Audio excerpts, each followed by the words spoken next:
Hi everyone, my name is Sébastien Lagree. I'm the creator and founder of Lagree Fitness. Today I want to talk about the differences and similarity between the M3 on my right and the M2 on my left. Obviously the M2 came before the M3. The M3 is obviously more evolved, and I'm going to talk about this. Dimension-wise, the M3 is a little heavier than the M2. The M2 is about 275 pounds, close to 300. These are over 300, 350 pounds. Length, usable length, about 117 inches for the M3, 118 inches for the M2. So we're talking about a very similar length. Width is slightly wider. On the widest point on the M2, you're about 27 inches. On the M3, you're about 34 inches. So about a 7 inches difference in the width. And that's actually very important. And I'm going to talk about this, especially when we talk about the carriage. The height has been kept the same. So all the machines I make have about the same height. So the height is always about 17 inches, so that's actually a very good height. I've tried all different kind of height option, and that's the optimum height. On the outlook, right? About the same size. M3 is slightly wider. I recommend about 100 square feet of space to operate the M2 and to operate the M3. So the 7 inches wider on the M3 doesn't make it like, you need a lot more space to operate. So let's talk about the function, because there's a lot of difference. For me, there was a huge evolution to go from the Proformer to the M1 to the M2 to the M3. These were like big leap step when I was in the evolution. And that's because I'm teaching, right? And I'm still teaching today. And when I use a machine, I get inspired by my clients, and I can imagine also how some elements or new feature would work, in that class. So when I'm teaching, I'm not only teaching my clients, but I'm also doing my R&D. I'm thinking ahead of, how can I make this class, this exercise, the whole workout, right, better. So let's talk about it quickly. The front platform. On the front platform of the M3 is of course wider, and we started to integrate some handles on the M3. So what I've realized is by teaching Lagree and how Lagree has evolved to a core, a muscular strength and a muscular endurance workout, I realized that we need to have anchoring points and quick transition, and that's kind of what the whole machines is evolving into. So on the M2, we had the square pads, which has worked great, very comfortable. People liked it.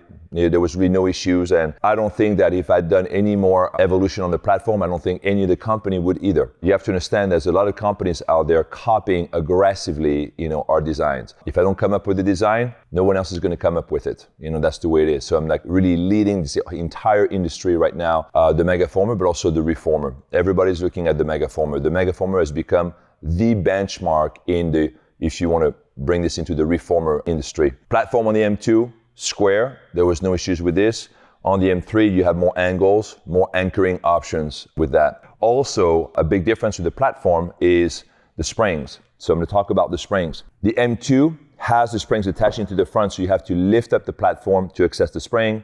You can change the springs, and then you have to close the platform to go back to your exercise. This process, when you have 10 people using the Megaformer. And that's another thing too, you have to understand. I make my machines for class environment. I do not make them for personal use. So it's like Ferrari, who builds their cars basically for racing, right? So they race the F1, and whatever technology has allowed them to win is passed on their everyday car. Well, here's something for me, I don't compete. There's no competition between Megaformers or whatever, or machines.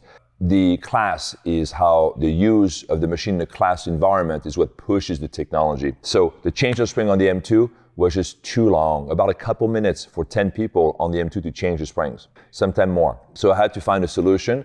So on the M3, came up with the quick release. So the quick release, the spring is actually on the back of the carriage, and you have knobs, and you can put your springs up or down, and it's way faster. That technology itself cut the transition time by over half. So where it used to take 2 minutes for 10 people to transition, now in about 40 seconds, you would have 10 people changing the springs. Now, how do I know this? Because I study my classes. When I study my classes, I bring multiple stopwatch, I make changes. People may not see it, but I do, okay? So my goal is to reduce the transition time to 0. Now we have a new machine called the Evo 2, which I will talk about. I will make a separate video. Don't worry, I'm gonna make a video comparing all the models that I make so that you guys can make the best decision when you buy a machine, whether for home or studio, right? But on Evo 2, we've eliminated that. There's no more transition time. So the Evo 2, we've won. And we have a new remote control spring change, for example. So that's the Evo 2. And the Evo 2 is gonna go Lagree 2.0, which is no more transition time. So on Lagree 2.0, it's a constant, continuous workout, even though you can change the springs, because you can change the springs via a remote control. The M3 was my first attempt into reducing the spring change, and I succeeded with the quick release. So many M3, M3S, M3K, whatever, have that technology right now, and it's working great. So that was a big change of the M3 versus the M2, just at the spring. So on the M2, the springs are located on the front. You have to lift up the platform. On the M3, you have the knobs, you change the knobs, no need to lift up the platform. Because now we have the springs at the end of the carriage, that allows me to do a better design for the platform because I didn't need to move the platform back and forth. Then we look at the handles. Look at the handles. On the M2, we have this position with, multiple position. You can move the handles back and forth. You can rotate them around. So you have essentially 8 different positions when you use the handlebars. The problem was this. They work great, but for 10 people to figure out that they have to lift the handles at the same time on both sides in order to pivot it, forget about it. It never took off. It was impossible. So the teacher now had to change the bar for people. So when I realized that this was happening, that essentially the students were not able to figure this out, even though it's really easy. They were not even able to figure out this, right, to change the handles. I'm like, okay, on the M3, we're gonna make handles a little bit more static. So now I took out the pivoting ability, but we still have the pivoting points. If you notice over here, the most important point is gonna be the flat surface over here for exercise like a catfish. And then when you bring the bar down, this is a good angle for exercise like a tricep press, a chest press, if you're doing a mega donkey kick. On the M3, I've recaptured all these points with basically the rotating handle. So on the M3, you could actually just leave the handles in this position the entire time and do your entire workout without the need to change the handle. So that was also a big win, for the transition time. You saved a lot of time with this design.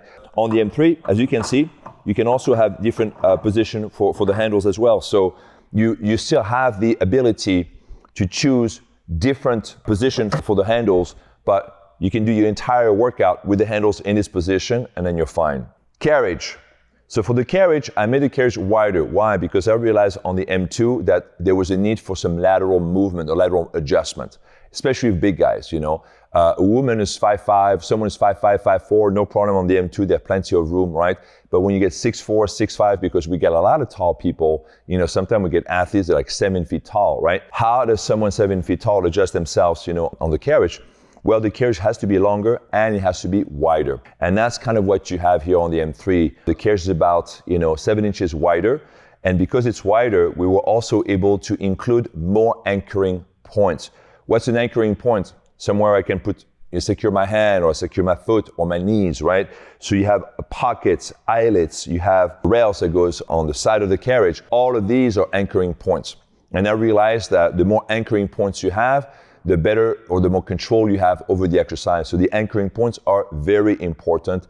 And we have a lot of patents on these. And this is something that I'm continuing to evolve. And by the way, these, the M2 and the M3, are different points in the evolution of the same machine.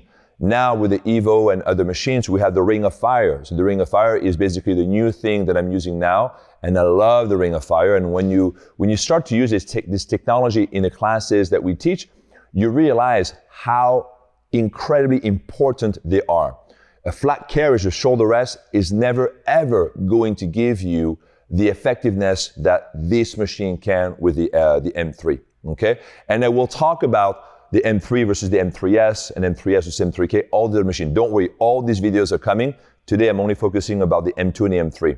So more anchoring points on the carriage, faster spring change because now the springs are right there at the head of the carriage. By the way, I'm the only one to do this. I got multiple patents on all the spring technology. And then of course you have the wider carriage, which allows you to do more adjustments. Now because the carriage became so much bigger, now we have also different numbers. So we have on the M2, we have the white center line and the 3 red lines, and then we have number 3. We have 3 numbers, 1, 2, 3, to kind of give you like an idea. Even a 4th number here at the other carriage. Now on the carriage itself, on the M3, we have 11 numbers. We have 1, 2, 3, 4, 5, 6, 7, because it's bigger, it's wider. So now you can call out more, you can be more precise in the positioning of your students on the carriage. Definitely a huge leap from the M2 to the M3. M3 is still functioning on 2 rails. We changed a little bit how the wheels were functioning on this one. So the M3 is slightly smoother. That's another point too, is when I make machine, I want to make sure that we have fast transition, but the machine has to be as smooth as butter. If you're going to compare a Megaformer to a reformer or that type of machine, we make the smoothest reformer ever. But these are not reformers, they're Megaformers, right? Very smooth roll of the carriage. And now we have the new wheels that I call hover wheels. They're like it's smooth as butter. On the back end, so the travel distance from the carriage to the back is always about 42 inches. 42 inches is the minimum travel distance you ever want to have. 44 inches is the maximum. So on the M2, you will see that you have 42, 43, sometimes 44, depending on if you have an M2 or an M2S. On the M2S, we have a 44 inch of a travel distance. And I think on the M2S, that's the longest travel distance that we have on any of the machine. So about 42 inches, both.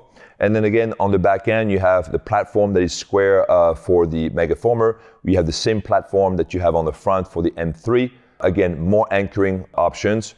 And I kept basically the design of the handles on the back the same because this actually worked out very good. As far as exercises, well, you can do all the same exercises on the M2 and on the M3. There's not an exercise you cannot do on either machine. The difference, again, are the anchoring points. You will have an easier time to do some of the exercises on the M3 because you have more anchoring points, which means you have more traction. When you have an anchoring point, you can actually lock your hands or lock your elbows or lock your joints. You can keep the alignment between joints, more effectively than you do on the M2 because you have all these areas to grab on. And that's really the big difference. And the second big difference is the transition. On the M3, you're going to transition from one exercise to the next much faster than you do on the M2. The last point I want to make is the M2 was discontinued back in 2015. Okay, so now we only make the M3, the M3S, and so on. If you consider to buy an M2 for a studio, I would highly recommend to consider the Mini Pro instead. Why? Well, the Mini Pro is the same length, it's the same width as the M2. It's going to be the same height, and it has more feature, and it's cheaper. Also, the Mini Pro is just starting its debut. So literally, we're not going to run out. We're not going to discontinue the Mini Pro. That machine is here to stay. M2 is becoming increasingly more difficult for us to service. So what we do with the M2, usually when we get them from a studio who's upgrading to another machine, we sell the M2 privately, to people's home. For people's home, M2 is fine. You're going to have a great time. It's a great machine. For a studio, I would stay away from opening for an M2 just because it's getting harder for us to supply the parts. It's getting longer, and especially with COVID, we lost a lot of the vendors. So we have to make some of the parts ourselves. We can't make all the parts. So highly recommend. If you're going to open a studio, you consider between M2 and M3, get the M3 or get the Mini Pro.